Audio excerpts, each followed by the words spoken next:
Boa tarde. Depois desses nomes todos, vocês podem me chamar de Nipoa. Porque no Brasil, para fazer sucesso, só 4 letras. Xuxa, Zico e Pelé. Né? Então não dá pra gente... Às vezes eu faço uma piada que o Lula é a exceção que justifica a regra, mas... Eu, na verdade, sou empreendedor. Tenho 22 anos, minha empresa... Desde 1995 que eu tenho empresa e comecei desde os primórdios da internet e eu tento ajudar os meus clientes a entender o que está acontecendo e tomar uma atitude. E eu venho nessa batalha aí há 22 anos e eu fui tentando entender o que está acontecendo e o tema aqui hoje é inovação e organizações e de necessidade da gente entender o que está acontecendo, mudança, geração de valor. E eu queria dizer para vocês, e é a primeira mensagem que eu vou passar para vocês, é o seguinte: nós estamos vivendo hoje a maior mudança da história do ser humano. Nós nunca vivemos a mudança que nós estamos começando a passar, nós nunca vivemos isso. Nós estamos vivendo o início do que eu chamo de uma revolução civilizacional. E é importante a gente entender essa mudança, essa revolução civilizacional, porque ela vai mudar profundamente a sociedade. Ela, na verdade, já está mudando. Todas essas sensações que a gente tem no Brasil, né, da gente ver determinadas pessoas presas, que a gente nunca imaginou que iam estar presas, da gente ver determinadas participações das pessoas na política, que a gente não imaginava que as pessoas iam participar tanto da política, da gente começar a visualizar uma série de mudanças no mundo que a gente está vendo, nós estamos começando esse processo de mudança. Então eu venho mostrar para vocês... eu tenho me dedicado, e uma das coisas que a gente está discutindo eu tenho tentado estudar métodos mais sofisticados para entender o futuro. E a gente normalmente, quando pensa o futuro, a gente pensa o futuro de uma maneira muito emocional, a gente pensa o futuro de uma forma muito emotiva, e a gente às vezes não consegue entender determinadas coisas. E eu vou tentar mostrar para vocês qual é o diagnóstico que eu estou fazendo, para onde nós estamos caminhando, quais são as mudanças que vão acontecer, que vão afetar de alguma forma o trabalho de vocês, vão afetar profundamente a vida dos filhos de vocês e vão afetar muito profundamente a vida dos netos de vocês.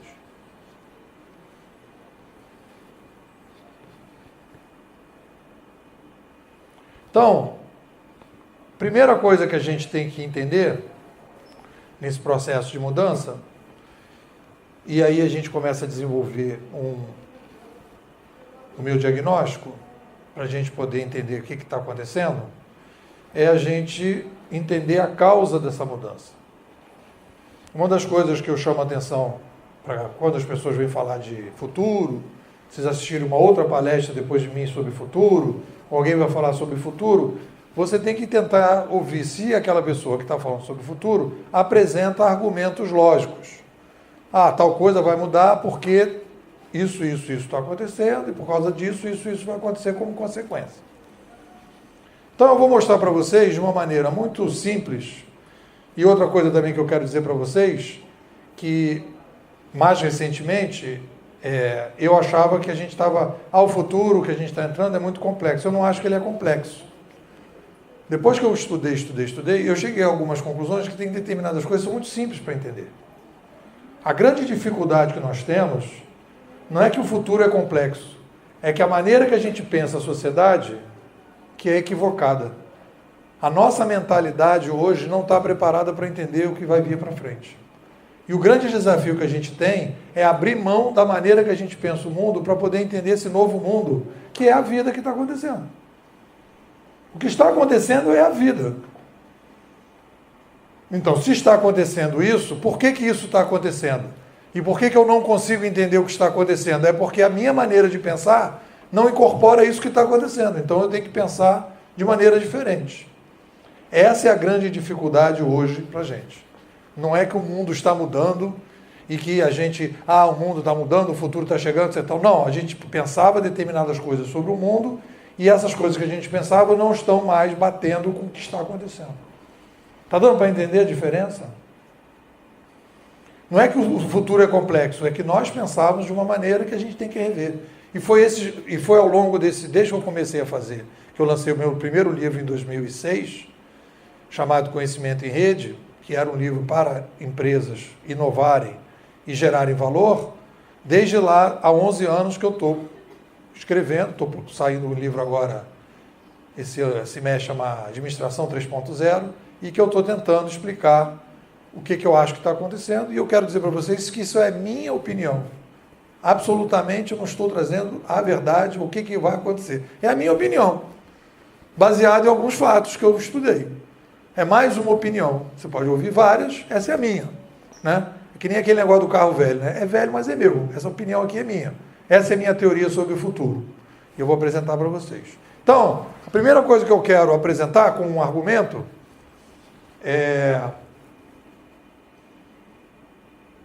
O Rio de Janeiro em Copacabana, tem uma primeira rua, chama, quando você sai do túnel, chama Prado Júnior. É uma ruazinha que só tem kitnet.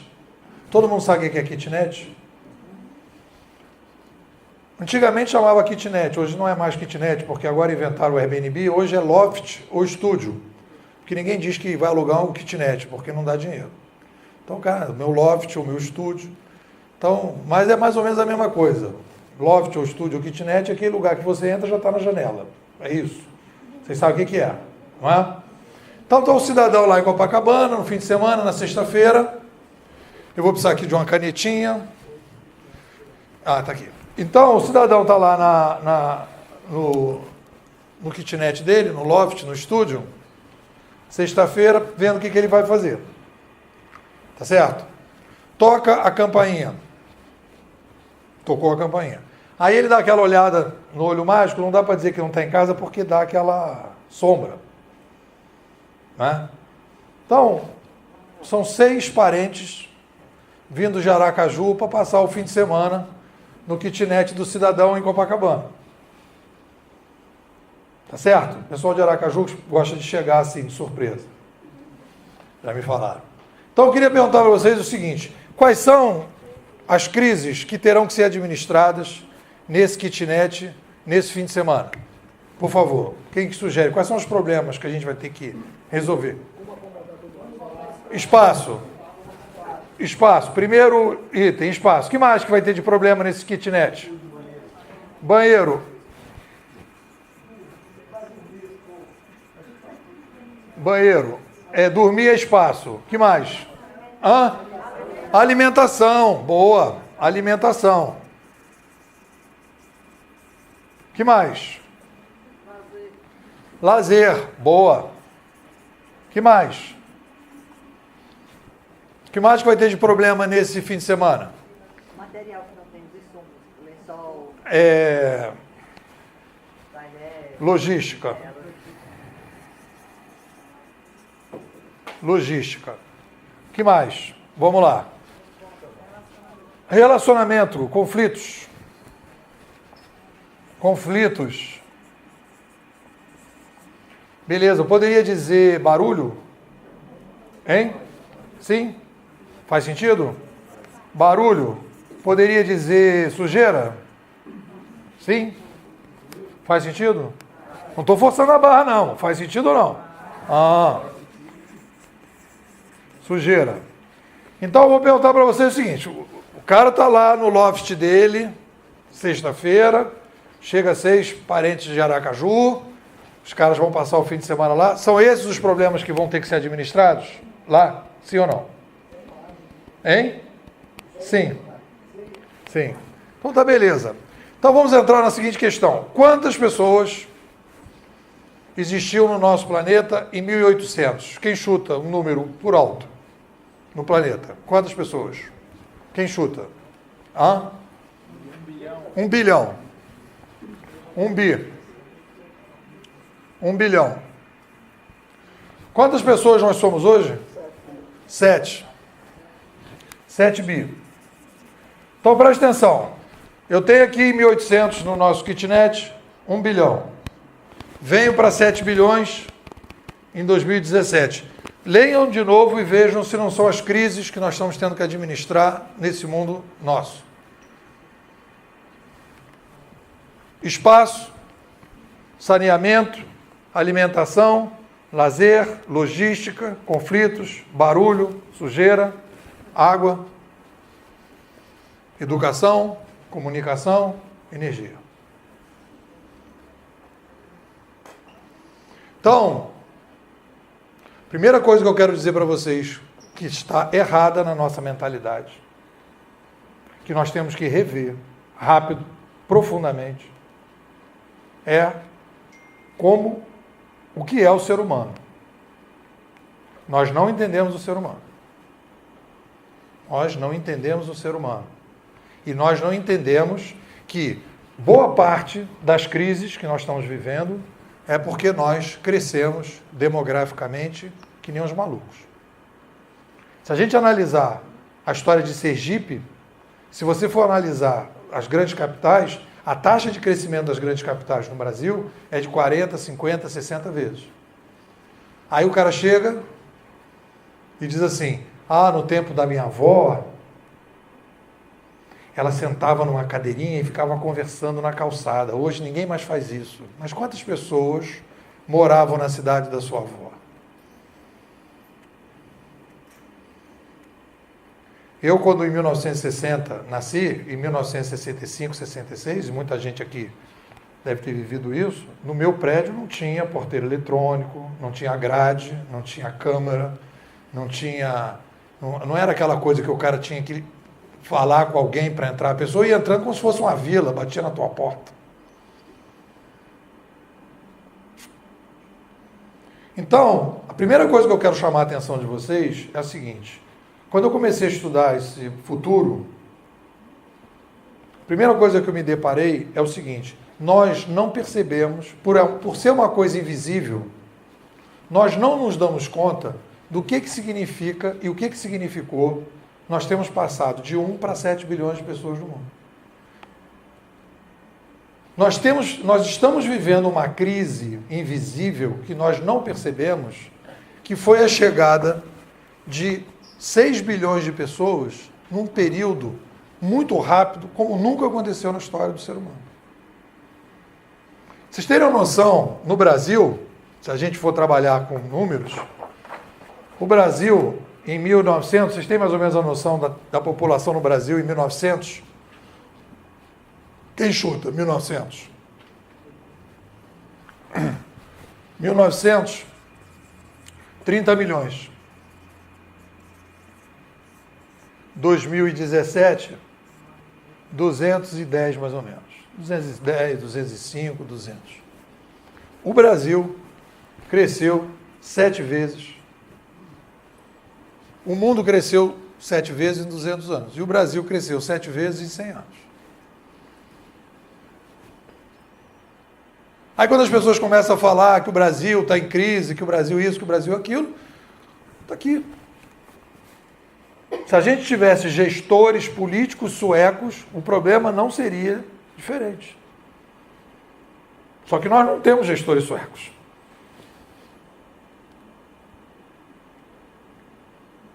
Esse é um dado concreto ou não é um dado concreto que eu estou apresentando para vocês?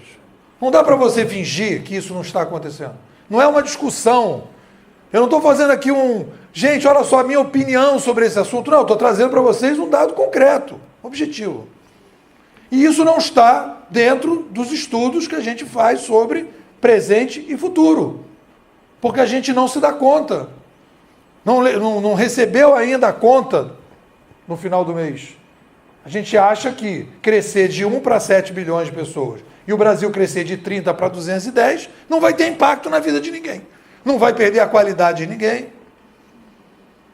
É que aqui vocês têm ainda uma cidade com 500 mil de habitantes, mas eu estava em São Paulo, cheguei para o cidadão e perguntei para ele, que é isso? Ele me falou, isso aqui é engarrafamento de gente dentro do metrô. Aí eu falei, mas como é que eu faço? Ele falou, não, você não faz nada, fica esperando que vai acabar, uma hora vai passar. E eu fiquei ali com ele, engarrafado no metrô durante ali uns 10, 15 minutos, nada andava, nem para frente, nem para trás, nem para o lado. E eu fiquei esperando em pé, no engarrafamento de gente. Então, a primeira coisa que eu quero dizer para vocês, que vai mudar profundamente a vida dos filhos de vocês, vai mudar a filha dos netos, vai mudar a vida de vocês, está mudando o Brasil, etc. Papá. A primeira coisa que eu quero dizer para vocês é o seguinte, a causa das mudanças que nós estamos passando está aqui. Essa é a causa. Isso aqui. O ser humano está vivendo uma profunda crise civilizacional, uma perda radical de qualidade de vida, porque cresceu demograficamente demais. Esse é o motivo de tudo que nós vamos assistir daqui para frente. Esse é o meu diagnóstico. Porque eu não vou chegar para vocês e começar, eu acho isso porque eu acordei de manhã e sinto isso. Não, eu estou apresentando um dado concreto para vocês. Aí vocês vão me perguntar, Tânia, cresceu demograficamente, a gente passou de 30 milhões para 210, e o mundo cresceu de 1 para 7 milhões, mas o que significa isso? E como é que por que a gente está mudando? E aí a gente vai começar a entrar numa segunda coisa, que é o seguinte, é a consequência. E isso vai necessitar que a gente pense o ser humano de forma diferente. A maneira que a gente pensa o ser humano não é a forma... O ser humano, ele faz coisas que a gente não imaginava que ele fazia. Então eu vou tentar explicar para vocês como é que a gente sai de sinucas de bico como essa. Então, quando eu comecei a tentar entender o que está acontecendo, eu tive a felicidade de encontrar lá uns canadenses, que é o pessoal da Escola Canadense de Comunicação, e foi mais ou menos em cima deles que eu escrevi meu primeiro livro, e eu sou, de alguma forma, filho, de alguma forma intelectual, dessa Escola Canadense de Comunicação, que é lá de Toronto, que é o pessoal lá, que tem um cara chamado McLuhan, tem um Innes, tem um Havelock, é um pessoal que estuda. Há muito tempo eles estudam mudanças de mídia na sociedade. Então, o que eu quero chamar a atenção de vocês é o seguinte. A nossa espécie é a única espécie viva do planeta que cresce demograficamente. Isso é fundamental para vocês entenderem para onde a gente está indo. As outras espécies não crescem demograficamente. E eu vou explicar para vocês. Vamos pegar uma alcateia de lobos. Os lobos têm 30 lobos. Tem lá o líder alfa dos lobos, eles se administram 30 lobos, se organizam entre 30 lobos, etc. Se começar a encher muito de lobo, começar a nascer muito lobo, etc., eles se separam. Elefantes, uma manada de elefantes. Tem lá o líder do elefante, não sei o que, papá. Se começa a crescer muito a manada de elefantes, se separam. Então, as outras espécies, elas não podem crescer demograficamente, e olha só que loucura isso. Porque as outras espécies, elas administram a sociedade delas, as outras espécies se organizam por causa da genética. As outras espécies são escravas da genética. As outras espécies não têm um SENAC para fazer curso, para se especializar. O lobo já nasce com a genética dele, e com o tempo ele vai ter ali um aprendizado básico com o pai lá, com a mãe, mas não é uma coisa em que tem grande sofisticação. Ele tem uma coisa forte, intuitiva e na genética. Você não vê um João de Barro vir aqui no Senac fazer curso de casa de João de Barro, né? Introdução, intermediária e avançada casa de João de Barro. Ele já faz a casa de João de Barro. Ele já sabe como vai fazer. Você vê o passarinho buscando aquelas coisas para fazer o ninho, como é que o cara sabe fazer aquilo? Já nasce com aquilo. O ser humano não é assim. E aí que eu quero chamar a atenção de vocês, e isso é uma mudança na maneira de pensar a nossa espécie. O ser humano, ele não é uma espécie genética. O ser humano é uma espécie cultural. E o que acontece numa espécie que nem a nossa, que nós somos os únicos do planeta, quando a gente cresce demograficamente? Quando a gente começa a crescer demograficamente, o que acontece com a nossa espécie se a gente analisar o passado?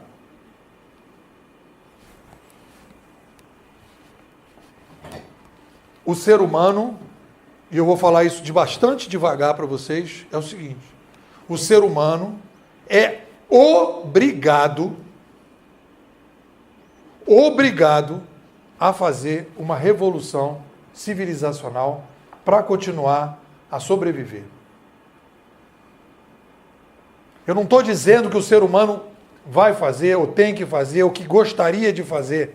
Ele é obrigado a fazer. Porque se ele não fizer uma revolução civilizacional, o que vai acontecer com o ser humano é o que aconteceu em determinadas civilizações quando cresceram, que desapareceram em colapso. Se você analisar essas civilizações isoladas que sumiram do mapa, foi justamente porque aumentou a população e não conseguiu fazer uma mudança profunda na organização. E aí o que aconteceu? Começou a passar fome, começou a ficar doente, começou a não ter organização, e aí então começa um processo de decadência e de colapso. Ou seja, o ser humano, no momento que ele vai crescendo, ele vai sendo, num determinado momento, obrigado a mudar radicalmente a maneira que ele se organiza como espécie. Aí você vai dizer, Nepô, aonde aconteceu isso no passado? Aconteceu isso em 1450, quando você vai analisar o gráfico da demografia, você vai ver em 1450, quando surge a prensa, a escrita impressa na Europa, você começa a ter um salto demográfico, você já começa a aumentar as cidades, você aparece a prensa, e num determinado momento, em 1800, que é exatamente o momento que a gente vai crescer, a gente dá um boom.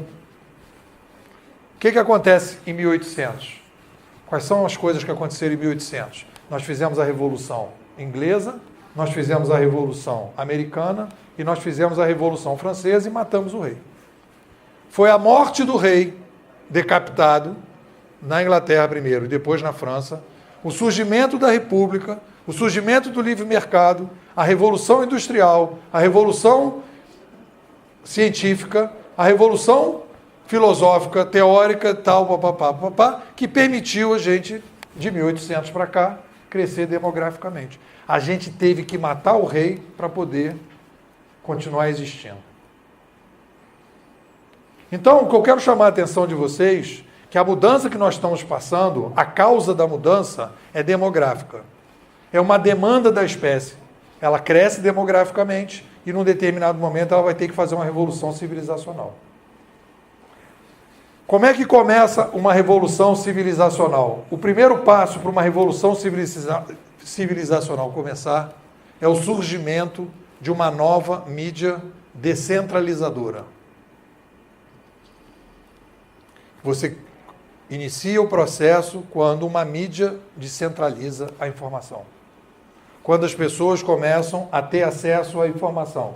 Quando as pessoas começam a poder criar inovação. Quando as pessoas começam a poder criar coisas novas. Quando você começa a quebrar as velhas estruturas.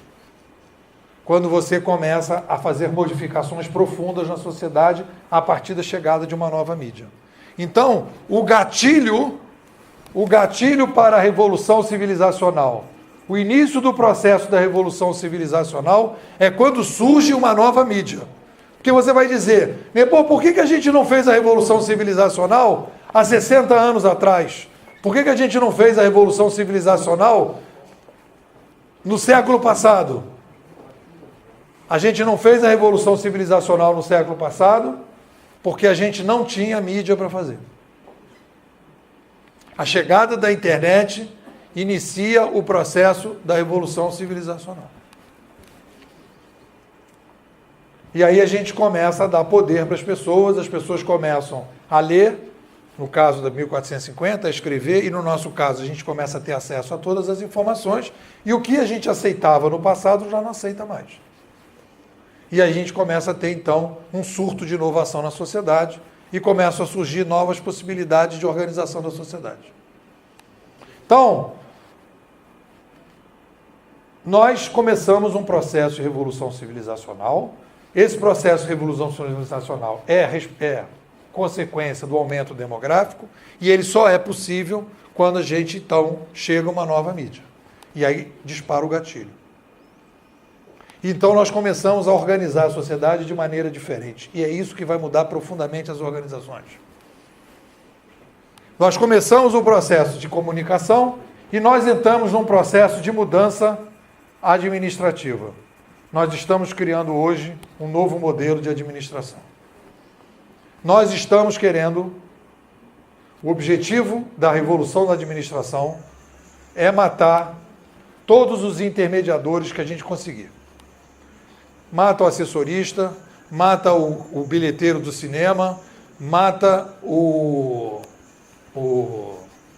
caixa de banco, começa matando tudo que você dá para ganhar escala, para lidar com essa complexidade. Depois, na sequência, a gente começa a matar os professores, os gerentes, os chefes, os supervisores. Nós vamos começar a eliminar todos os intermediadores. Isso já está começando. Nós estamos iniciando o processo de terminar com os intermediadores. Aí você vai dizer, isso vai acontecer semana que vem? Não, já está acontecendo. E essa é a macro tendência mais forte que a gente tem. E é a mais difícil, porque isso muda completamente a maneira de pensar a sociedade. Aí você vai dizer, pô, mostra aí como é que isso funciona. Isso não vai virar uma bagunça? E eu vou mostrar para vocês que não vai virar uma bagunça. E a gente vai precisar fazer isso inapelavelmente. Porque é a forma que a gente vai encontrar de viver melhor. Aonde que a gente vai ver o novo modelo de administração? Aonde que a gente vai ver como é que a gente vai começar a se organizar de forma completamente diferente? Que eu chamo de administração 3.0. O modelo mais conhecido, não é o único, é o Uber. Todo mundo acha que o Uber era uma coisa e tal, aqui já tem, né? O Uber, Uber e tal, babá. O Uber não é um novo modelo de negócio. O Uber introduz na sociedade um novo modelo de administração. E a partir daí você começa a experimentar esse modelo e esse modelo vai ganhar escala em todos os setores da sociedade. Esse é o meu diagnóstico. Por que o Uber é a referência do novo modelo de administração? Você sabe quantos gerentes tem no Uber? Alguém já sabe quantos gerentes tem no Uber? Quantos gerentes tem no Uber? 0! Milhares de motoristas, 0 gerentes. 0. Aí você vai perguntar, como é que os caras conseguem colocar milhares de motoristas no mundo todo com 0 gerentes? O novo modelo de administração é autorregulado entre consumidor e motorista.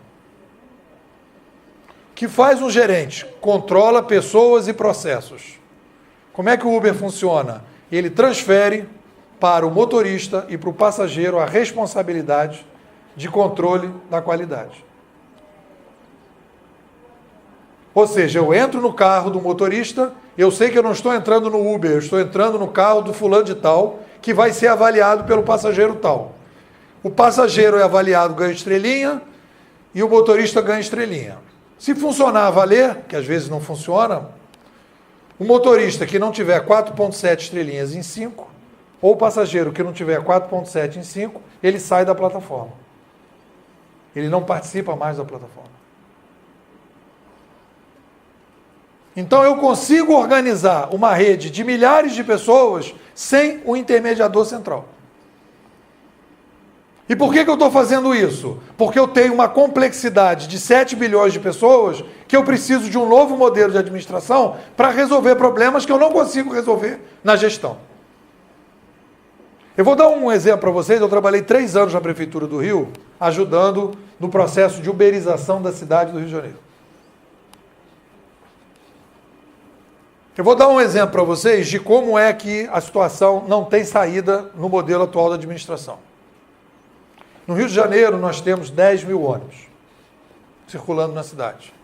Chutem quantos fiscais para fiscalizar 10 mil ônibus, por favor. Quantos fiscais existem no Rio de Janeiro? 5 mil? Quantos fiscais? 40. Como é que 40 fiscais vão conseguir fiscalizar 10 mil ônibus? Se você aumentar para 400 fiscais, o que vai acontecer? Vai chegar no final do ano, não vai pagar 13º para essa galera. Porque não vai ter dinheiro. E se tiverem 400 fiscais, não vão conseguir resolver a fiscalização de 10 mil ônibus. Porque é muito dinâmico. É um problema no ônibus 1, problema no ônibus 453, problema no ônibus 5.000, não sei do que. Quando ele corre para o 5.000, já tem um problema no 3.000, e quando corre para o 3.000, já vai para o outro. Não vai resolver. Como é que a gente vai resolver de forma barata, rápida e simples? Aplicativo na mão de todos os passageiros. Você, de uma hora para outra, ganha 1 milhão de fiscais de graça. O cara que está dentro do ônibus. É óbvio que se você somar 1 mais 1, que isso vai acontecer. Porque a cidade vai querer resolver o problema do transporte coletivo e da fiscalização. É só uma questão da gente passar a pensar de maneira diferente a nossa mentalidade. E aí a gente começa um processo que vocês têm que entender a mudança, que é o seguinte: o motorista não será mais contratado da empresa de ônibus. Ele vai ser uberizado, porque ele vai ter que sair da plataforma se não estiver funcionando. A empresa de ônibus começa a ter que... A ideia de ter uma empresa de ônibus começa a não funcionar também. Ela vai ser uberizada. E a gente começa um processo de mudança de toda a sociedade, de um modelo completamente diferente do que a gente está imaginando. Aí vocês vão perguntar, por que nós vamos fazer isso? Porque a complexidade assim vai exigir. E no momento que eu começar a visualizar que as soluções administrativas são melhores no novo modelo, eu vou migrar para o novo modelo. E se o cara falar, não, eu quero resolver o problema no modelo antigo, o cara vai chegar à conclusão que ele não consegue, porque ele não vai ter escala. Ele não vai conseguir resolver o problema no modelo antigo. Aí vocês vão falar o seguinte, para a gente fechar, para vocês perguntarem coisas. Aí vocês vão falar o seguinte: o que nós estamos criando de novo? Nós estamos criando de novo uma nova linguagem. Nós começamos o ser humano imitava os mamíferos, a gente é mamífero, imitava o modelo de administração dos mamíferos, e nós estamos deixando o modelo de administração dos mamíferos para imitar o modelo de administração das formigas. Aí quando eu falo isso, as pessoas falam, você está querendo que a gente seja formiga? Não, nós somos formigas administrados por tamanduás. O que a gente vai fazer agora é ser formiga e ser administrado por formiga. Como é que funcionam as formigas? Para a gente entender o que a gente já está fazendo.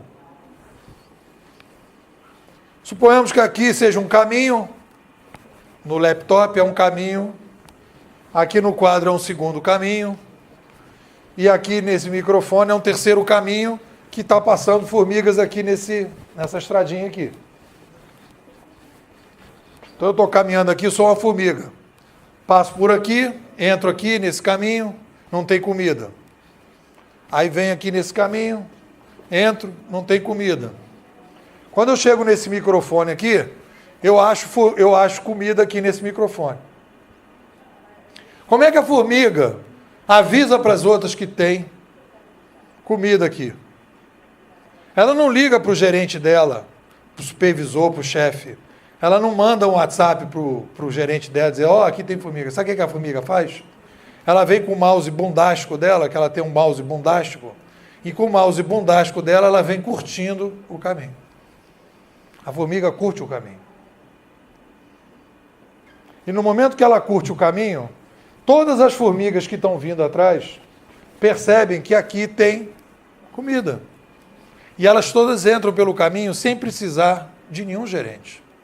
Porque elas se administram através dos cliques, dos rastros do mouse bundástico delas. Quando a última formiga vê que acabou a comida, o que ela vem fazendo? Ela vem descurtindo o caminho. E com isso, o modelo das formigas, que é um modelo complexo, não precisa do líder alfa. Elas conseguem se administrar sem o intermediador e sem o gerente. Nós estamos caminhando para o lado das formigas. Aí vocês vão me perguntar, como é que uma organização tradicional como o Senac sai do modelo atual e vai para o novo modelo? E aí nós temos um problema. Hoje o Senac funciona, o modelo do Senac hoje, o modelo das organizações hoje é gestão. O que eu estou apresentando para vocês é curadoria. É um modelo em que você cria novas formas de solução de problemas, baseado nos cliques, baseado nos rastros, baseado numa nova forma de organização. Que é o que o Airbnb está fazendo, o Uber está fazendo, o Google está fazendo, o Facebook está fazendo, o YouTube está fazendo. Tudo isso já é curadoria. Como é que eu compro uma bateria de celular de um cara do Piauí com certeza que ele vai me entregar? Porque eu vejo as estrelinhas dele. Eu sei qual é a reputação dele. Então, como é que migra? Qual é a sugestão da migração? Sugestão da migração é como? Eu crio uma área separada, porque não é continuidade, e nessa área separada eu experimento a curadoria. E essa área separada não volta para cá. Aqui continua, normal, e eu vou experimentando esse novo modelo fora daqui, ao longo do tempo.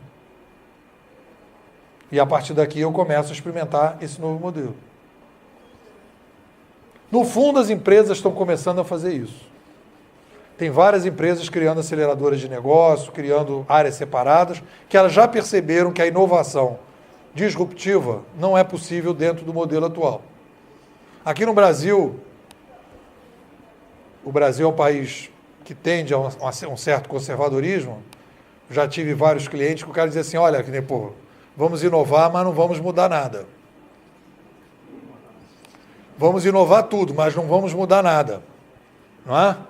Ou seja, essa inovação para a curadoria, esse salto para a curadoria, só é possível sendo do lado de fora. Por quê? Nós estamos vivendo, impressionantemente, o cenário que nós estamos vivendo é a chegada de um novo modelo de administração que é disruptivo em relação ao que nós temos hoje. Muda completamente a forma de organizar a sociedade. E nessa direção, na minha opinião, nós vamos levar as escolas, a política, nós vamos dar estrelinha para político, nós vamos dar estrelinha para os caminhos que a gente vai trabalhar na escola, a gente vai começar a dar estrelinha para solucionar todos os problemas. Bom, é isso que eu queria falar para começar a brincadeira. Obrigado.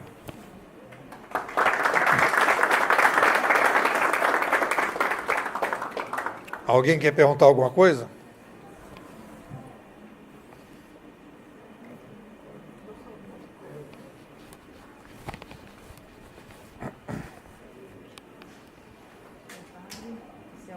Parabéns.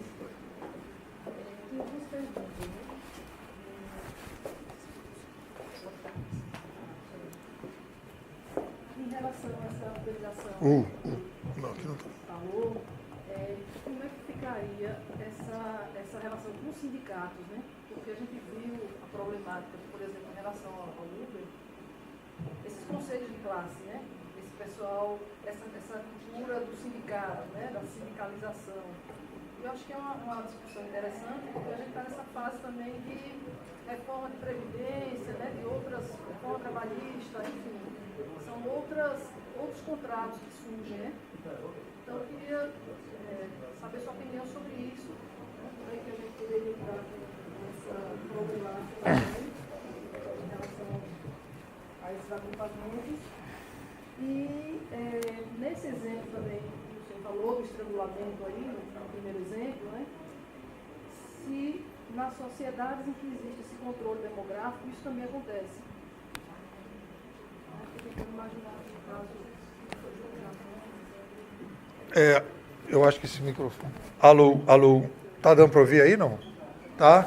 Eu que não estou me ouvindo, acho que eu estou ficando surdo. Bom, essas duas perguntas são ótimas. A primeira questão, eu acho que esse microfone aqui. Alô, eu acho que estão... Não, que eu... Alô, agora sim. Agora sim.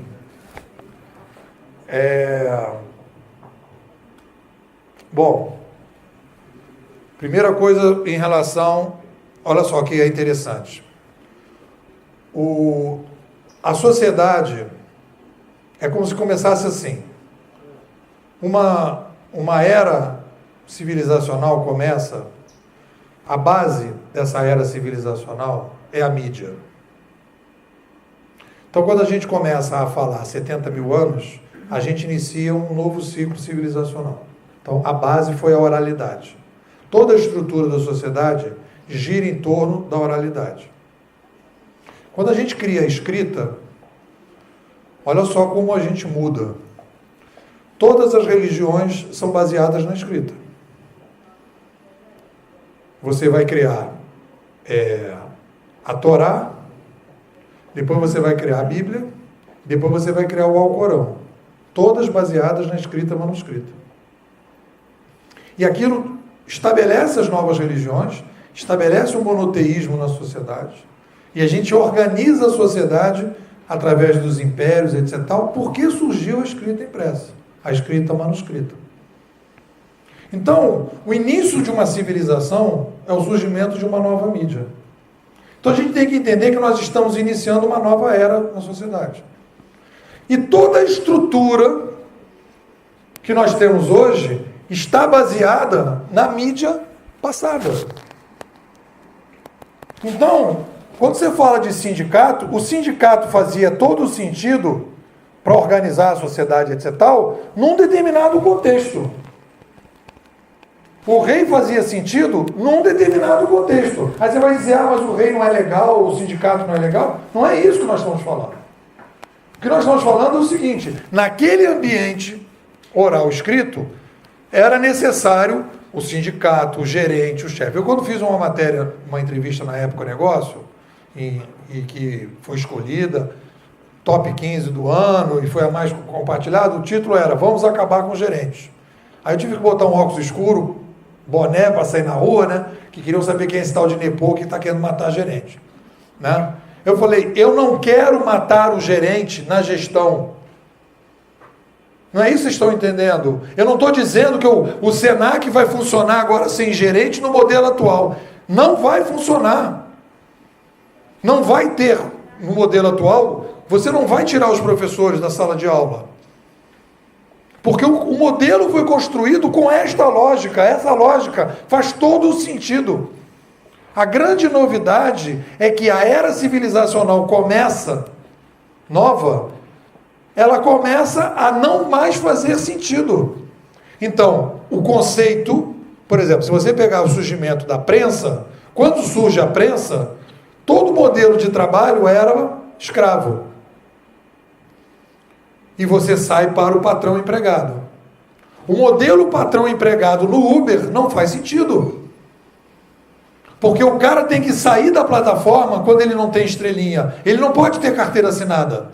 Então o modelo de carteira assinada não vai mais continuar. Não é uma discussão, o Brasil, a CLT, a mudança. Não é essa a discussão que a gente vai fazer. É uma discussão que é muito maior. Não é uma discussão se a gente acha que a CLT tem que... Não adianta a gente fazer... Essa discussão está acontecendo. Mas, em termos globais, o Uber, o Airbnb, o Mercado Livre, já não tem mais carteira assinada. Teve até um cara que entrou, né, pedindo direitos trabalhistas, porque ele era motorista do Uber, etc. Papá. Aí você vai dizer, nós estamos acabando com a carteira assinada e vai prejudicar o trabalhador. Não vai prejudicar o trabalhador, porque vai beneficiar o consumidor, que é a maioria da sociedade. E algumas pessoas vão ser prejudicadas porque aquelas pessoas são as pessoas que estão atrapalhando a vida do consumidor. Mas, no geral, vai melhorar. Tanto que no Uber hoje você gasta menos, tem mais qualidade e você tem mais fiscalização do motorista. Aí o cara vai dizer, mas o Uber já tem problemas, etc. Tal. Não é mundo cor-de-rosa que nós estamos entrando. Tem problemas também. Mas só que comparado com o passado é melhor. Então, a ideia de sindicato e de partidos faz sentido totalmente hoje. Amanhã não fará nenhum sentido. A ideia de uma escola que a pessoa vai lá estudar, etc. Tal, e aí eu queria falar sobre educação, porque o Senac aqui a base é educação. Vamos falar de futuro da educação. Depois eu vou responder a outra pergunta.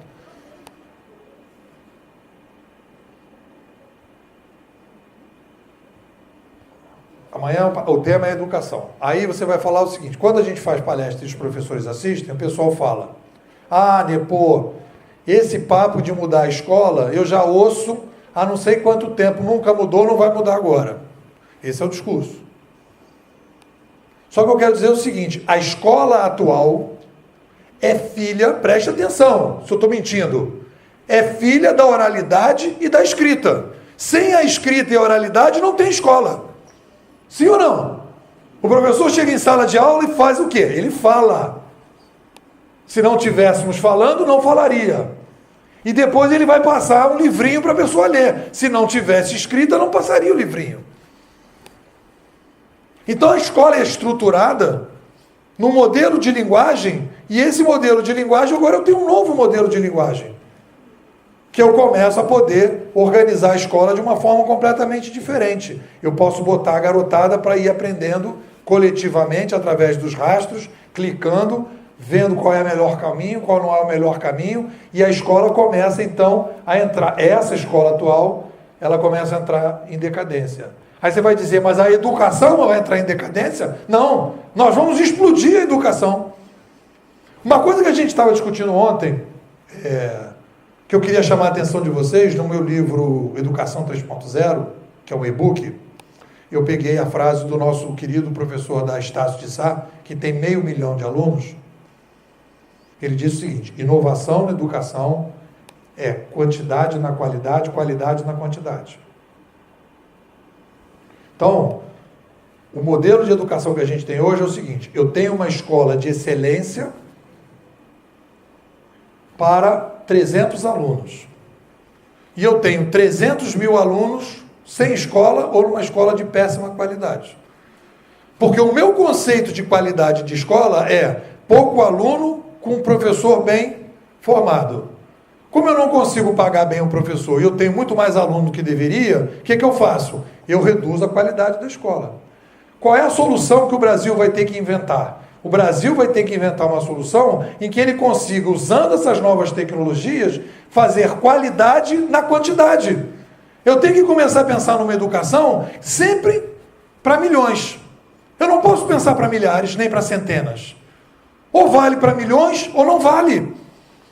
Como é que eu uso a tecnologia para melhorar a situação de milhões de pessoas? Mas essa qualidade não é a qualidade que eu imaginava. Meu irmão, muda o teu conceito de qualidade.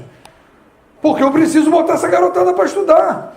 Eu não posso, porque eu acho que a qualidade é ter um professor em sala de aula com meia dúzia de aluno, que eu vou achar que essa qualidade vai resolver o problema. E esse é um problema que o Brasil vai viver, porque os Estados Unidos não tem esse problema que a gente tem. A Finlândia não tem o problema que a gente tem.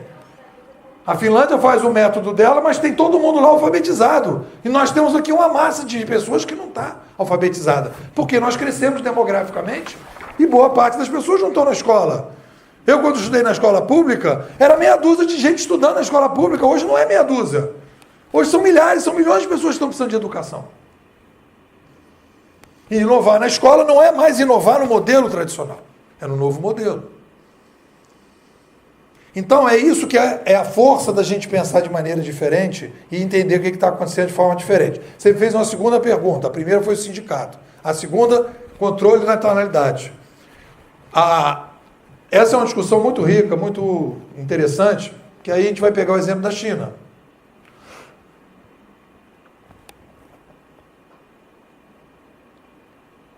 Complexidade, o aumento da complexidade tem a ver com o aumento demográfico. Quanto mais gente, mais complexidade.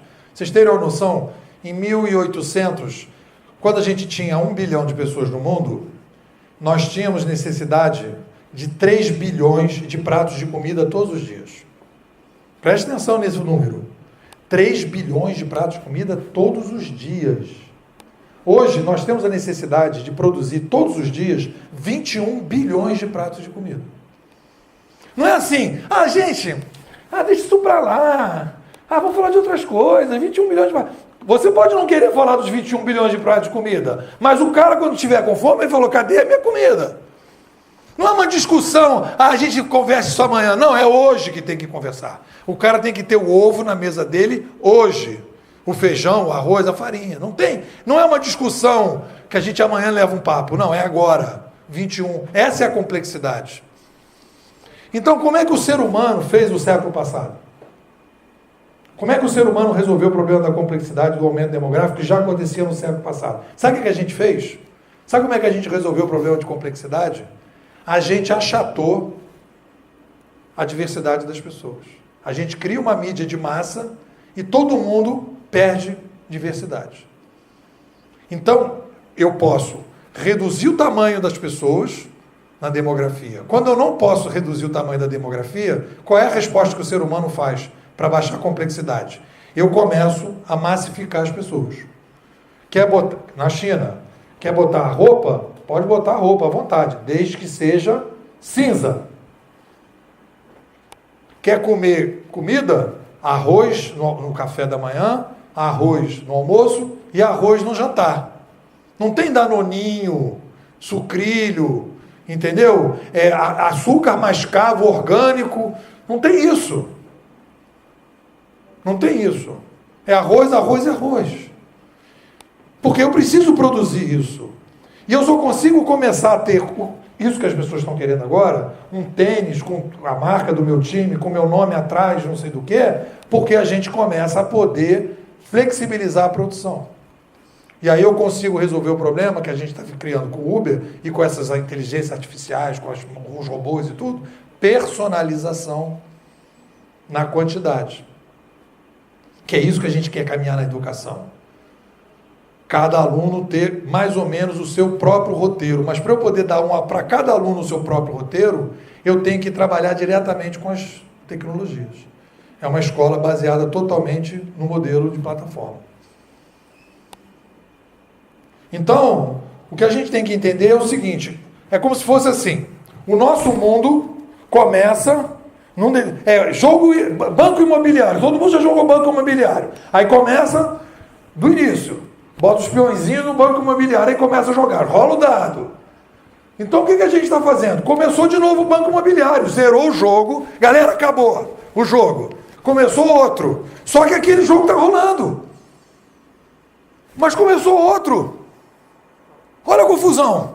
Esse outro jogo aqui não tem nada a ver com esse banco imobiliário aqui. É outro banco. Não tem dado, é outro joguinho, não é colorido. É outra coisa. E nós estamos vivendo isso, galera.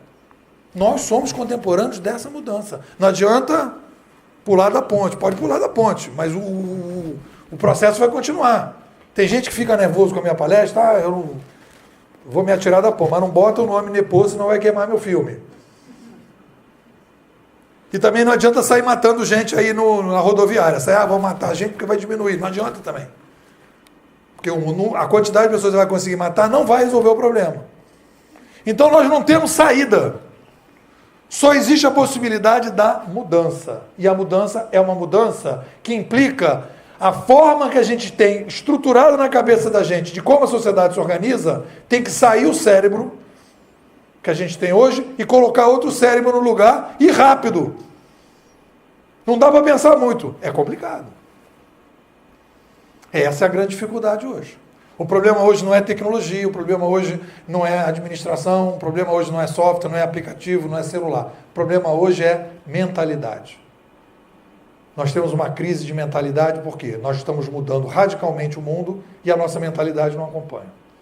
Nós não conseguimos entender o que está acontecendo, não conseguimos mudar, queremos nos aposentar cada vez mais rápido. Chega, eu não quero saber disso. Vamos me aposentar rápido e tal, deixa passar. Deixa para outro.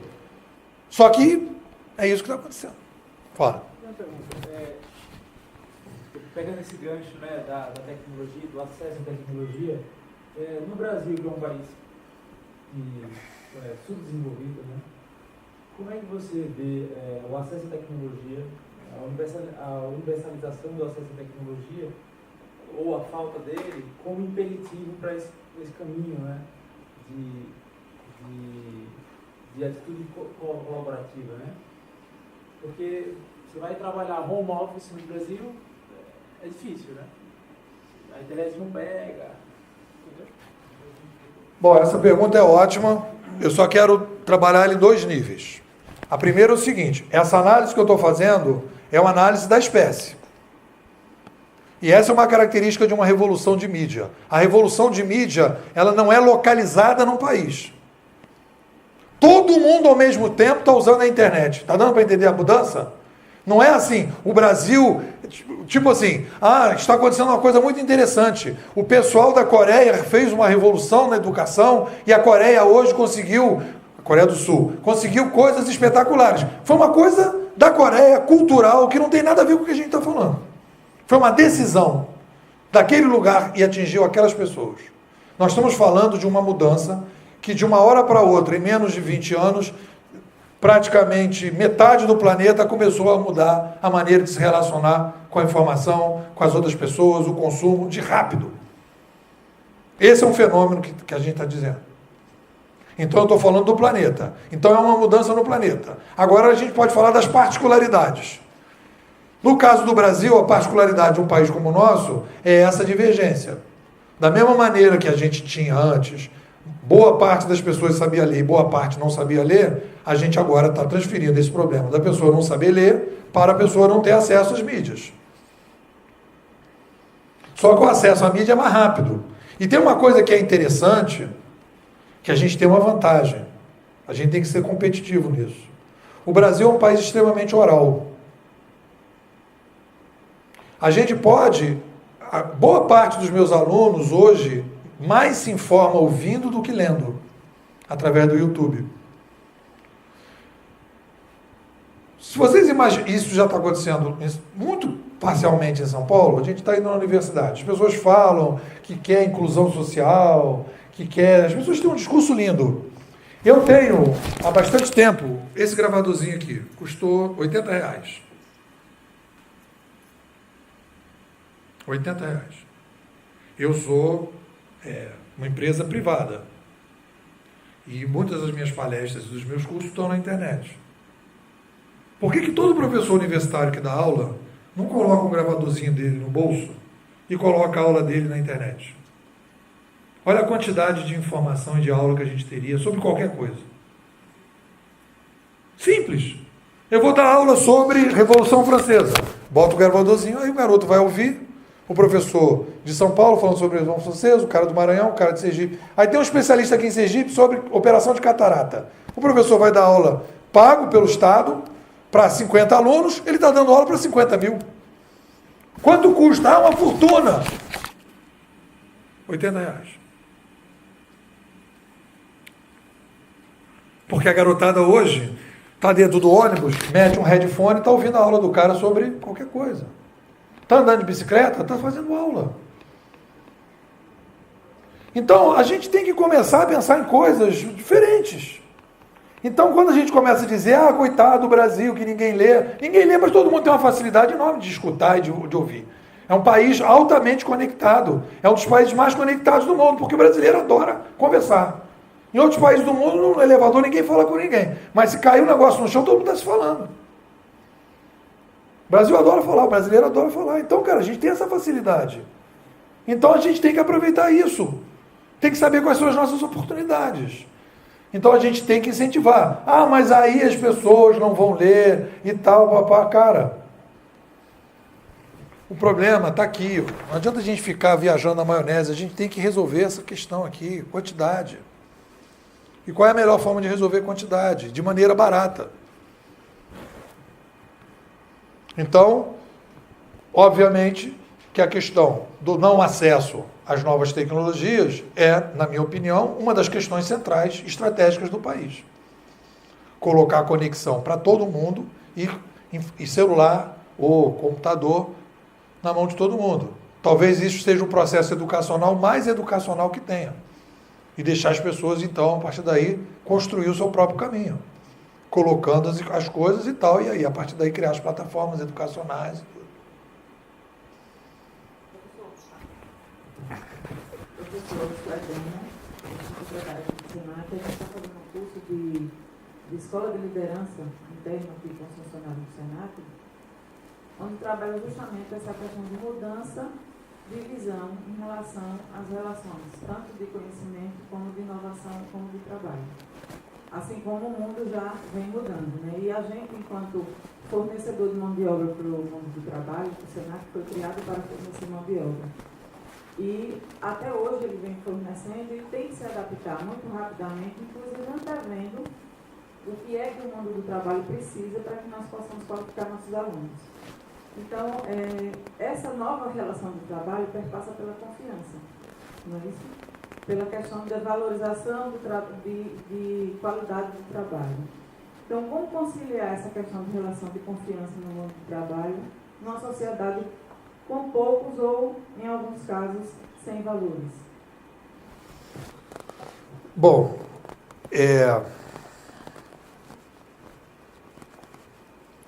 primeiro é o seguinte, essa discussão é uma discussão importante.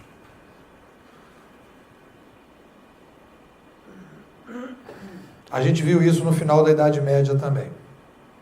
Nós estamos vivendo hoje o fundo do poço da civilização. Nós crescemos demais demograficamente, nós concentramos as mídias e todas as organizações, não são só os políticos, se voltaram para lá elas mesmas. As organizações não servem, é o rabo balançando o cachorro. As organizações, os taxistas reclamam do Uber, mas o tratamento que os taxistas davam para os passageiros era péssimo. Por quê? Não tem fiscalização. Então, a característica do ser humano, e aí eu acho que é uma coisa, para mim, fundamental, que entra numa separação muito grande, inclusive política, para frente. As pessoas não podem atribuir a falta de valores às pessoas, e sim ao sistema. Um sistema que permite a fiscalização, que é o que está acontecendo hoje no Mudança Política, obriga que as pessoas comecem a mudar a sua atitude. O que faz com que as pessoas mudem a atitude não é de dentro para fora, é de fora para dentro. Óbvio que tem 10% das pessoas que qualquer situação não vai modificar o seu comportamento. É a exceção à regra. A maior parte das pessoas precisa ser fiscalizada. Quando você perde o controle da fiscalização, as pessoas começam a fazer o que elas querem. Então, hoje nós estamos vivendo uma crise de valores, na minha opinião, não é porque as pessoas perderam os valores, é porque a sociedade está incapaz de fiscalizar as pessoas e, por causa dessa falta de fiscalização, as pessoas começaram a fazer o que elas queriam, poder absoluto, que é o que aconteceu no final da Idade Média, quando estourou a Revolução Francesa. É um palácio gastando fortunas, pouco preocupado com a população. Um belo dia as pessoas entram no palácio, bota a cabeça do rei e corta a cabeça do rei. Que é o que a gente está fazendo no Brasil, de certa forma. A gente aceitava a classe política do jeito que ela era, porque a gente não sabia o que a classe política estava fazendo. Mas no momento que as pessoas começam a saber o que ela está fazendo, as pessoas não querem mais aceitar isso, e elas vão ter que mudar. E eles não estão entendendo o que está acontecendo. E nós estamos entrando num processo de mudança profundo na política. Não volta para trás. Porque as pessoas não vão deixar de saber o que elas estão sabendo hoje. Então essa discussão de valores é uma discussão importante pelo seguinte: o que vai aumentar a taxa de ética na sociedade é uma sociedade mais transparente e mais bem informada e mais madura. Não vem de dentro das pessoas, agora eu sou uma pessoa bacana. Não. Se o cara subir lá e ninguém fiscalizar ele, dali a 2, 3 meses ele já começa a dar aquela ajeitada nas coisas. E é isso que mudou no final da Idade Média. Você pegar uma coisa interessante, por exemplo, é o movimento do Lutero, em 1500, que ele vai questionar o poder da igreja. Foi ali que começou o processo. Vamos traduzir a Bíblia, o que eles estão dizendo não tem a ver com a Bíblia, o que eles estão impondo às pessoas não tem acontecendo, e a partir daí começou o questionamento. Mas foi o quê? Informação. Cada igreja protestante tinha uma escola e as pessoas passaram a ler. Aí as pessoas começaram a dizer, eu não quero mais aceitar o que vocês estão me impondo, porque isso não está na Bíblia. Foi o quê? Informação. A igreja mudou sozinha? Não. Ela mudou porque de fora para dentro as pessoas começaram a se informar. É isso que a gente vai fazer. Então a questão de valores, isso é uma coisa importante, eu vejo muita gente querendo que as pessoas mudem por dentro. Não vai ter mudança de dentro para dentro. Isso não faz parte do ser humano. Não é uma coisa espiritual do ser humano. Uma sociedade mais fiscalizada, todo mundo, e mais descentralizada, todo mundo fiscalizando todo mundo. Pega um motorista do Uber, que sabe que vai levar 5 estrelas, para ver se ele não está te atendendo bem. Ele não pode sair daquilo. Não é porque ele é bonzinho, ou porque o motorista do Uber é melhor do que o taxista. Não é. Muitas vezes é um próprio taxista. Só que o taxista, quando ele entra no Uber, ele sabe que tem um passageiro atrás metendo estrelinha nele. E ele não vai fazer o que ele fazia antigamente. Que você chegava, querido, dá para fechar o vidro que estava ventando na minha cara? Não, não dá não. Dá para pegar aquela rua ali, não sei o quê? Não, não dá não. Por quê? Quem que vai fiscalizar ele?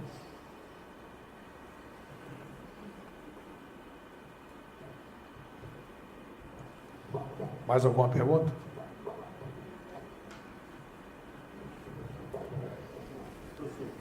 Como estão os avanços do Big Data nesse sentido, atualmente?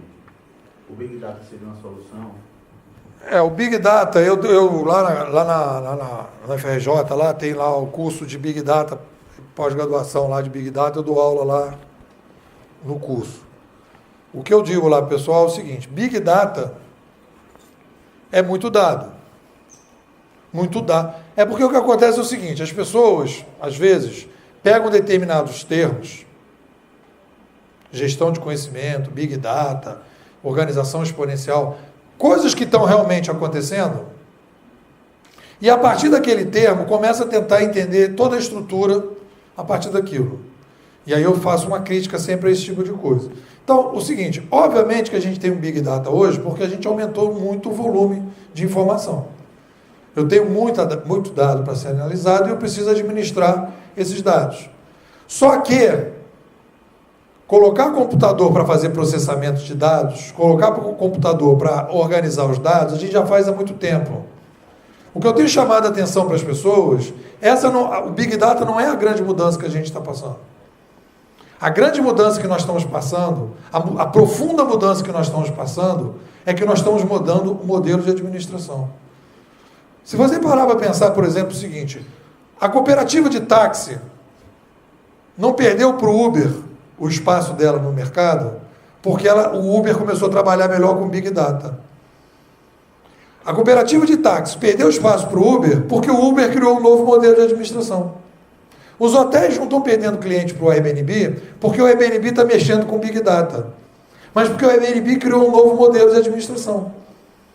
Então, é óbvio que dentro do Uber existe problema de dados, mas o Big Data não é o eixo central que eu tenho que me concentrar. Eu tenho que me concentrar na mudança mais complicada que tem.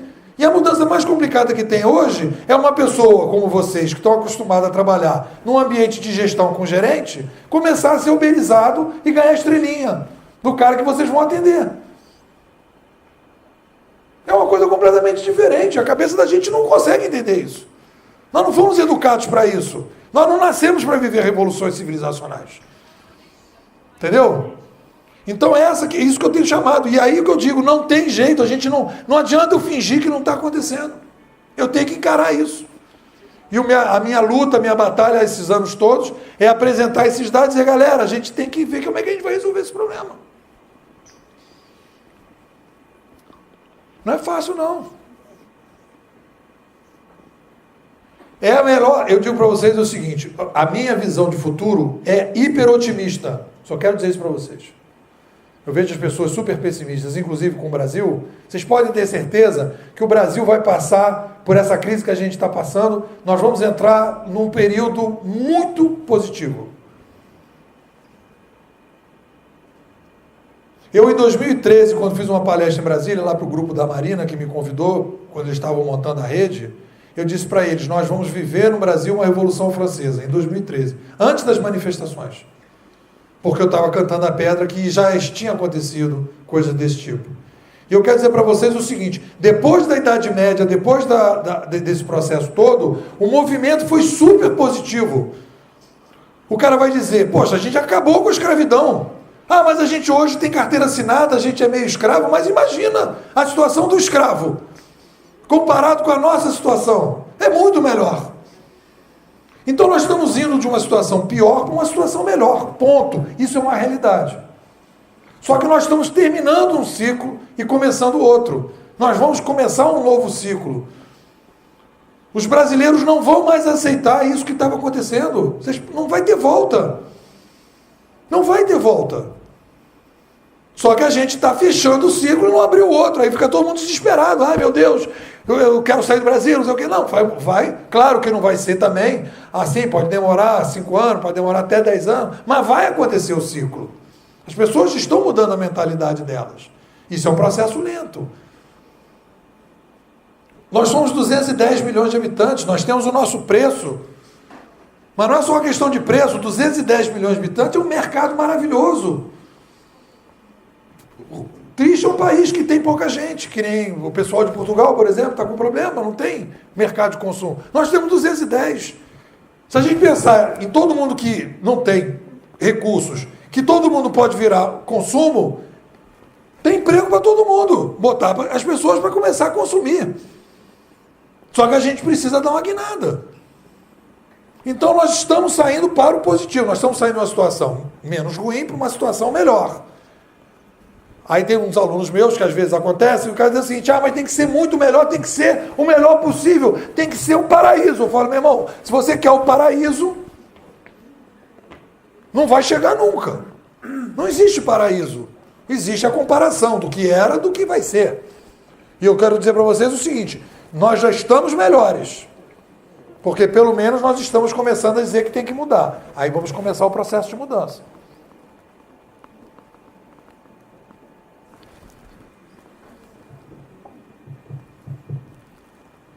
Pode imprimir. A Unepor falou que vai melhorar. Pode imprimir.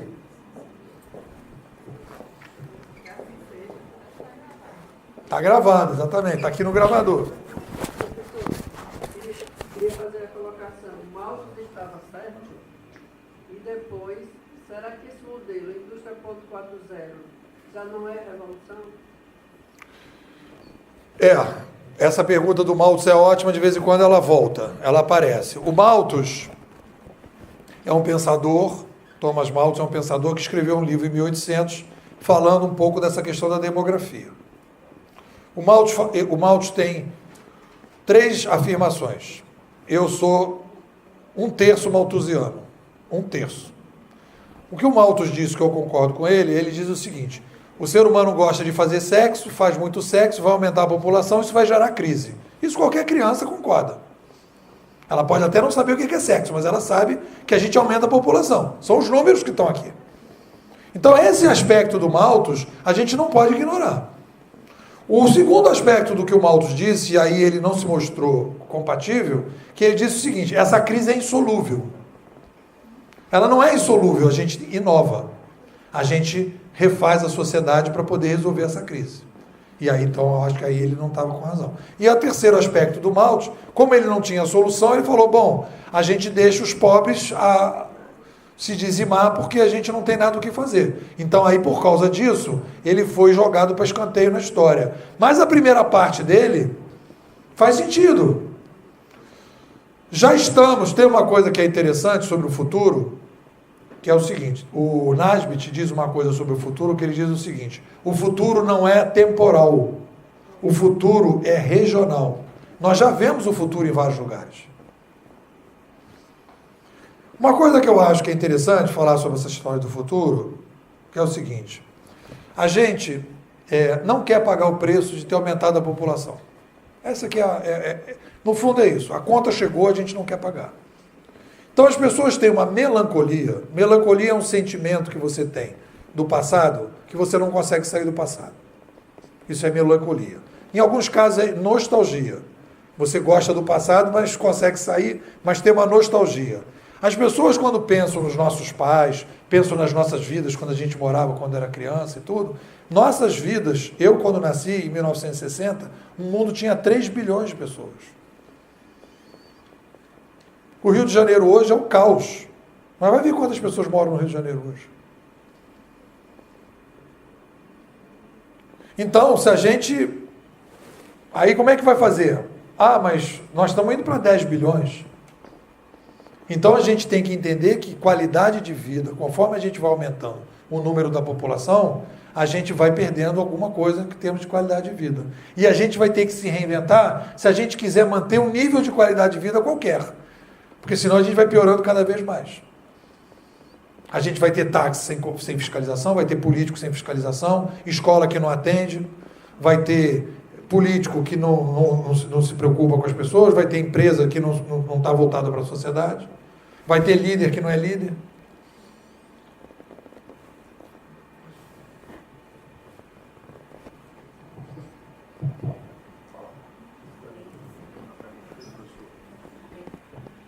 A gente agradece ao... Professor, eu fico ouvindo muita conversa sobre plataforma, inovação, sistemas, das coisas todas, e fico pensando no ser humano. Até onde isso vai chegar? E as pessoas? Como as pessoas irão se relacionar? Eu fico pensando aonde vai ficar o bom papo. Conversa da mesa do bar, as relações entre as pessoas. Por que 3.0, 4.0? Daqui a pouco vai vir 5.0. A gente já vive num ambiente assim, extremamente contaminado pela tecnologia, porque hoje todo ser humano tem pelo menos um celular e as pessoas estão deixando de se comunicar com o próximo que está bem próximo e fica falando com o mundo todo. Enfim, é uma análise mais profunda que eu gostaria de ouvir do senhor, qual é a sua posição sobre isso. Essa é a primeira pergunta. E a segunda, na história do mundo, será que nós já vivemos revoluções como essa que a gente assiste hoje? São duas ótimas perguntas. A primeira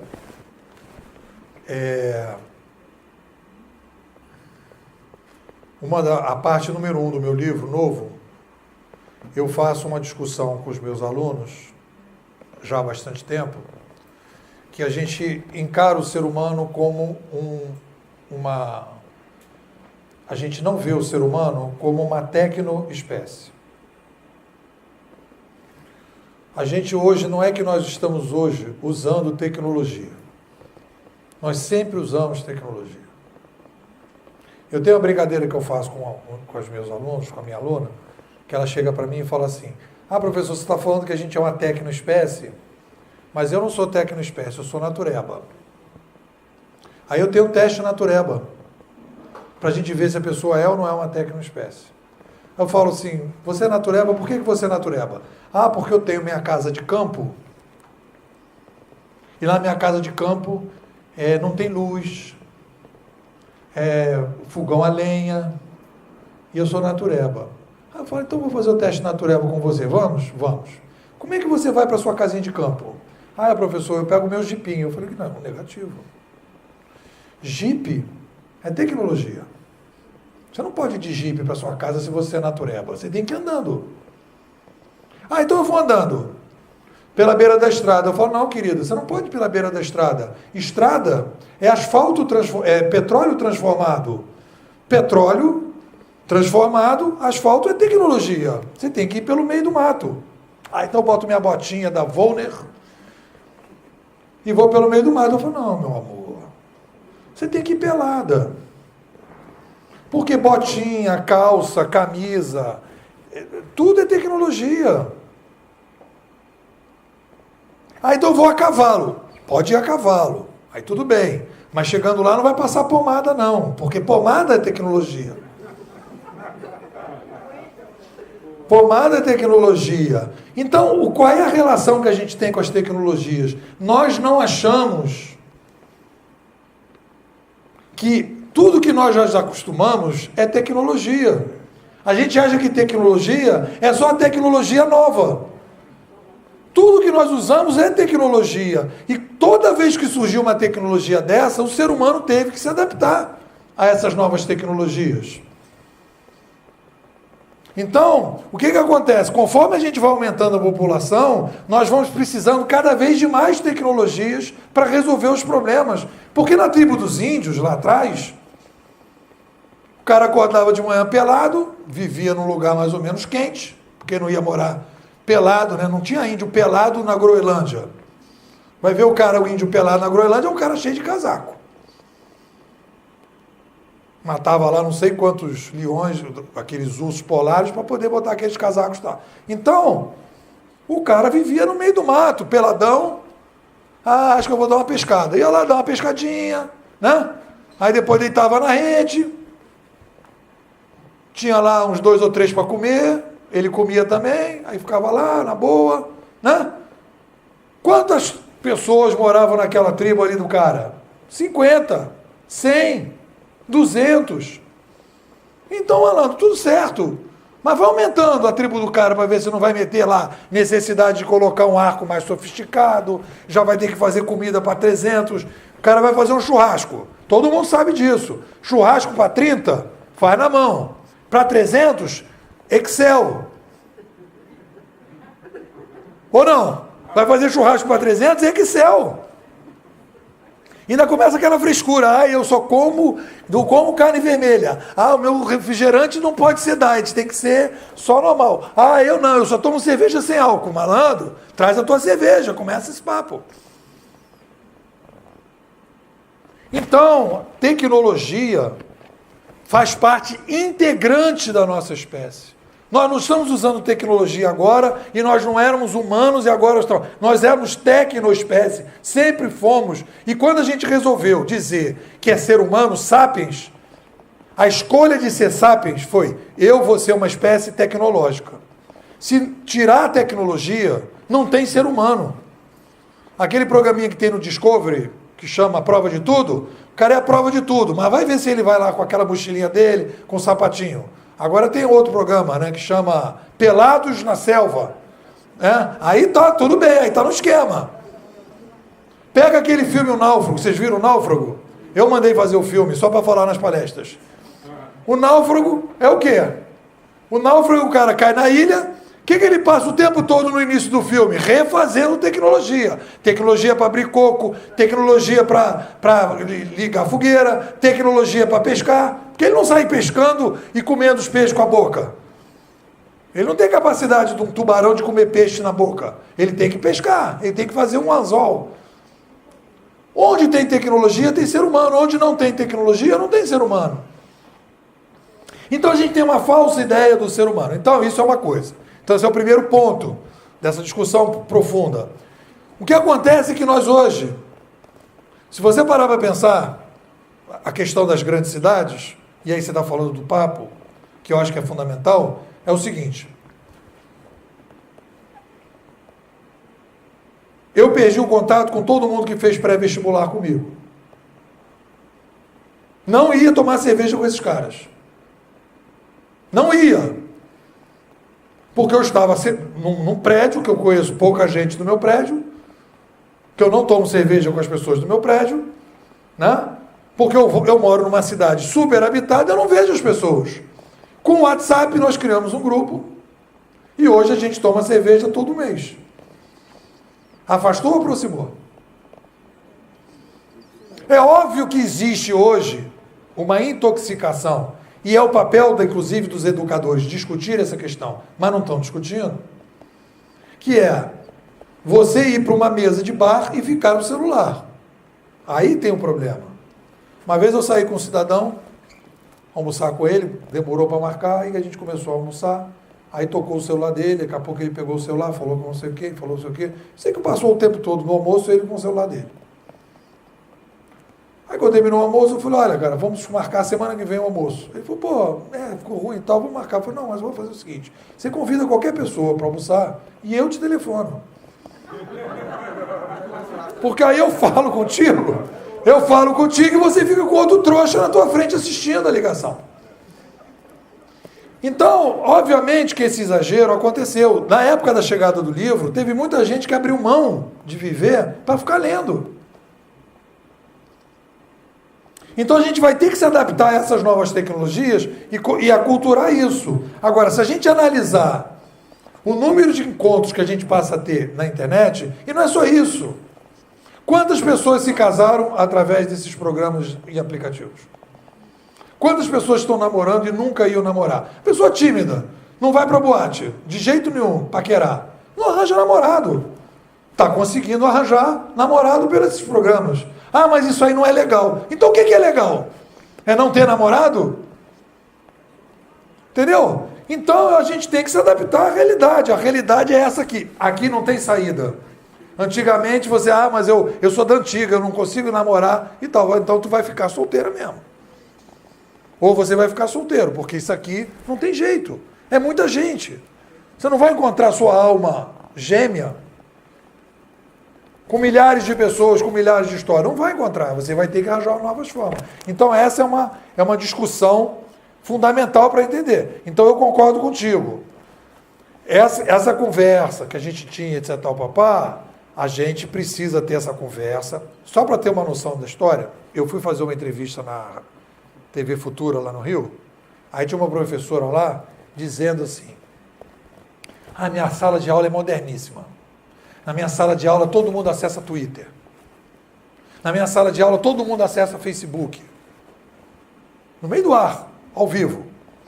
Aí eu falei para ela, mas a minha sala de aula é mais moderna que a sua. Aí ela falou, esse cara deve usar um software sofisticadíssimo. Eu falei, a minha sala de aula eu boto todo mundo para conversar. É a coisa mais moderna que tem hoje é botar os alunos para conversar. Porque eles querem conversar. Porque eles vão para o Facebook para conversar, eles vão para o Twitter para conversar, eles vão para o WhatsApp para conversar. Quando estão em sala de aula, por que eles não conversam? Porque o professor não deixa. Então o que eu faço? Eu boto em roda e todo mundo fica conversando. E aí as coisas funcionam. Porque eles estão acostumados nesse ambiente da conversa. Então é estimular a conversa que está faltando. O novo modelo de educação é reaproximar o ser humano.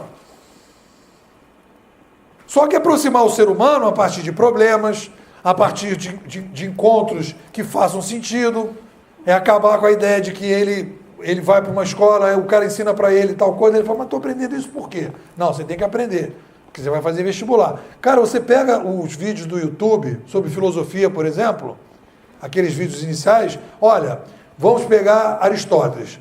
O que o pessoal do vestibular pede de Aristóteles? Você tem que saber.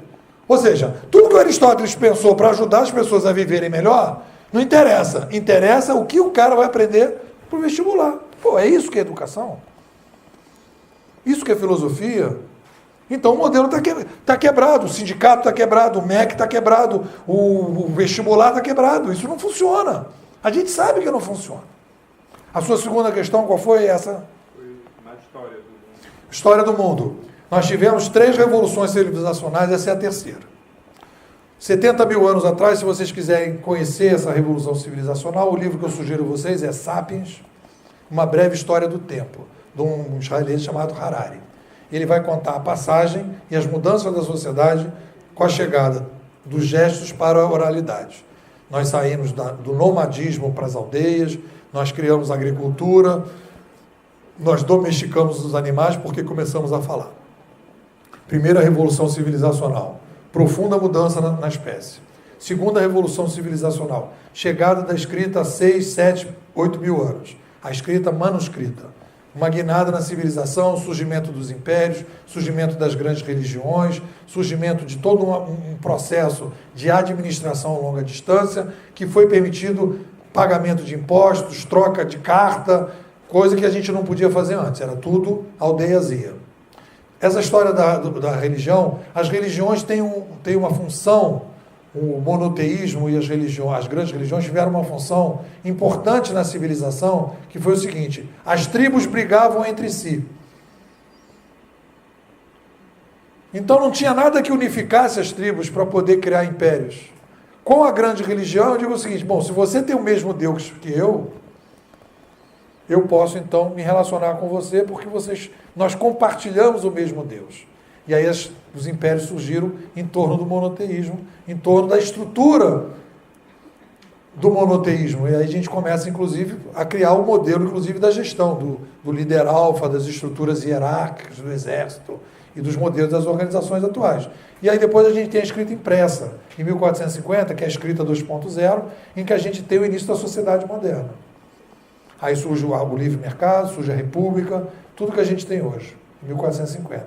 E agora nós estamos tendo a guinada do digital. É a terceira revolução civilizacional e o nosso objetivo principal, novo modelo de comunicação e de administração para lidar com a nova complexidade. E com a nova complexidade, principalmente porque as pessoas não aceitam mais o que aceitavam antes. Isso é uma coisa importante que eu queria falar daquela tua pergunta da China, que é o seguinte, a complexidade, vamos supor, a complexidade do Brasil, antes da internet, digamos que nós temos que produzir 210 milhões de pratos de comida, 630 milhões de pratos de comida todos os dias, só que o brasileiro, a exigência de personalização do brasileiro, a demanda do brasileiro, em termos de complexidade, de 0 a 10 é 2. Então eu consigo administrar o Brasil, 600 e tantos milhões de pratos de comida, mais uma complexidade individual de cada um de 2. Quando a internet surge, eu vou aumentando a complexidade individual das pessoas, porque as pessoas começam a não aceitar mais o que elas aceitavam. Então eu começo a crescer minha taxa de complexidade, e aí a gente começa a querer soluções de mais qualidade em todas as coisas. E aí você não consegue mais atender com as velhas organizações. Aí você é obrigado a mudar. Essa é a crise que a gente está vivendo na política. O atual modelo dos partidos não consegue dar conta do novo brasileiro. Porque os partidos que foram criados, que estão funcionando hoje, não foi para esse brasileiro que sabe tudo. Hoje o brasileiro, e vocês me digam se eu estou mentindo, o brasileiro sabe o nome dos juízes do STF e às vezes não sabe o nome dos jogadores da seleção. Quando é que isso acontecia antes?